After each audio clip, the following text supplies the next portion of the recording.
그렇게 해가지고 우리들이 이미징 하는 거다 했더니 금방 2분 만에 제가 이해를 했어요. 그 말 듣고. 얼마나 쉬워요. 지금은 이렇게 이제 많은 AF에 낳는 것을 보여드리고 싶어서 제가 하나 만든 거고, 제가 이제 가끔 가다가 이런 말을 해요. 우리들은 지금 배우고 있지만은 세계 어느 곳에서는 어떻게 하면은 이 캔틸레버를 조작을 해가지고 새로운 종류의 AFM을 만들어낼까를 연구하고 있는 그룹이 있을 것이다. 는 것을 제가 자신 있게 이야기를 합니다. 조 박사님 왜 그런지 아세요? 팍시스템스가 있기 때문에 그러는 거죠. 지금도 계속 팍시스템스에서 어느 한 부서에서는 지금도 머리 싸매고 있지 않을까요? 예. 아무튼 팍시스템스와 같이 그 우리나라에 그러니까 이쪽을 리딩하는 컴퍼니가 있다는 게 있잖아요. 그러니까 우리나라가 나노기술 쪽에 강국이 되는 가장 기본적인 원동력이라고 생각을 합니다. 우리나라 그 어느 것도 지금까지 여러분들 써보신 그러니까 분석 기기들 중에서 우리나라의 오리지널리티가 있는 그런 기자재들이 있나요? 아마 없을 거예요, 거의. 자, 처음에 이제 STM 쪽 이야기를 조금만 해드리고, 이제, 왜냐면은요, 이 STM의 프린서플이 굉장히 간단한데, 여러분들이 이걸 이해를 하시면 그 다음에 AFM으로 상당히 쉽게 접근을 할 수가 있어요. 이 팁은 메탈 팁입니다. 여기 샘플 서피스예요. 그런데 이걸 갖다 가깝게 접근을 시키게 되면은 터널링 커런트가 흐른다고 그랬잖아요. 그런데 그 터널링 커런트는 이 식에 의해서 포함이 됩니다. 이 식으로 나타내져요. 그러면은 보통 우리나라 학생들은 식을 보면은 수학을 좋아하는 사람들은 어유 잘생겼네 이렇게 말을 하고, 수학을 싫어하는 사람들은 드디어 또 시작됐구나, 골치 아파, 난 얘하고는 관계가 없어, 몸으로 때우자, 뭐 이렇게 해가지고 무시를 해버려요. 그런데 여기서 보는 것은 여러분들이 어떤 식을 보실 때에는 꼭 한 가지 팩터를 보셔야 됩니다. 그게 뭐냐? 뭐가 X고 뭐가 Y냐. 이거예요. 다시 말해서 우리들이 관심 있는 것은 Y 값입니다. 여기서는 Y가 뭐죠? Y가 터널링 커런트 값이에요. 아까 우리가 터널링 현상이 일어난다고 그랬죠? 그러니까 우리들이 관심 있는 건 터널링 커런트예요. 자, 여러분들이 간단하게 말해서 이런 그래프를 한번 그려보자 이거죠. 그러면 이제 여러분들이 대부분 우리나라 사람들이 수학적인 능력이 굉장히 뛰어납니다. 그러니까 머리가 이제 딱 정리가 되는 거예요. 자, Y가 터널링 커런트예요. 그러면 X는 뭔가요? 네, X는 D예요, D. 그런데 아주 고맙게도 딱 하나의 파라미터인 거예요. 나머지는 전부 다 상수값들이야.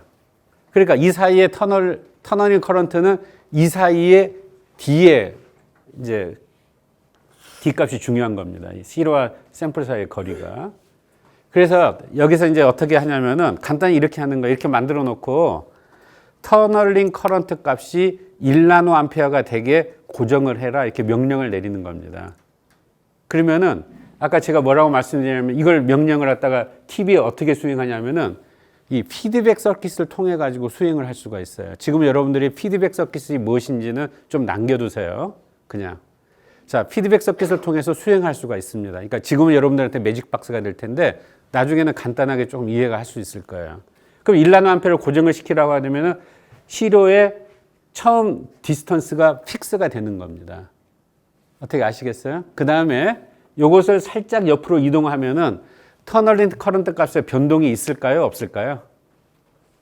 변동이 있겠죠. 그러면 이 팁은 어떻게 해야 돼요? 무슨 명령을 받았죠? 터널링 커런트 값이 1나노암페어가 되게 하라는 명령만 받았어요. 그러면 이 팁이 할 수 있는 방법이 뭘까요? 팁이 이 위치로 왔어요. 그러면 이 팁은 어떤 행동을 해야 될까요? 1나노암페어를 만들어줘야 돼요. 어떻게 만들어주죠? 팁이 위아래로 움직여가지고. 팁이 위아래로 움직여서. 자, 이쪽으로 팁이 왔으면은 이 팁은 어떻게 해야 될까요? 1나노암페어를 갖다가 유지하기 위해서. 아래로 내려가야 되겠죠. 이쪽으로 올라가면 다시 위로 올라가야 되겠죠. 그런데 그 거리가 어떻게 돼요? 이 터널링 커런트 값은 거리에 의한 함수라고 그랬죠. 그러니까 결국은 터널링 커런트 값을 고정했다는 이야기는 무슨 말이에요? 팁하고 시료 사이의 거리를 일정하게 해놨다. 그래서 그 상태에서 팁을 갖다 이동을 시킵니다. 그러면 이 팁은 어떻게 움직일까요? 표면에 굴곡에 따라서 그대로 이동을 하겠죠. 그래서 그때 그 팁의 그 이동 경로를 갖다 그리면은 하나의 프로파일이 나오는 거야. 라인 프로파일이.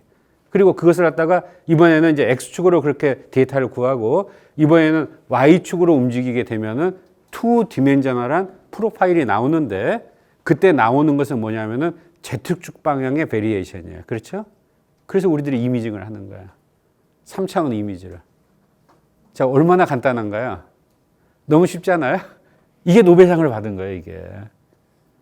제가 처음에 이것을 갖다가 누구더라? 톨소프하고 한스마가 리뷰 페이퍼를 간단하게 썼었어요. 1987년도인가? 6년도 페이퍼를. 이 페이퍼를 가지고 영어로 이제 읽으려고 이제 해봤는데 이 STM 이게 이해가 잘 안 되는 거예요. 굉장히 그렇게 힘듭니다. 이 랭귀지 베리어가. 근데 옆에 먼저 했던 분이 야, 그거 간단해. 팁에 따라서 딱 팁하고 시료 사이의 거리를 갖다 고정을 시켜놔가지고 그대로 이동시키면은 팁이 따라서 시료의 그 굴곡에 따라서 팁이 움직이지 않겠냐. 그렇게 해가지고 우리들이 이미징 하는 거다 했더니 금방 2분 만에 제가 이해를 했어요. 그 말 듣고.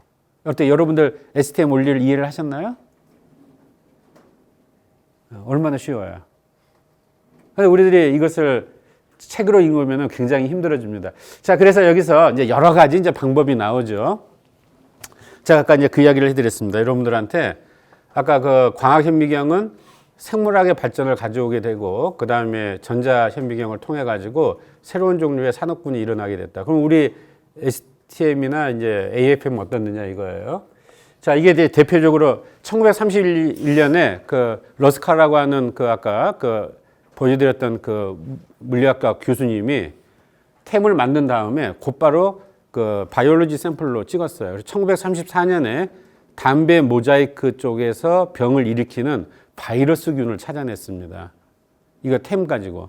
이게 굉장히 역사적인 이미지인 거예요.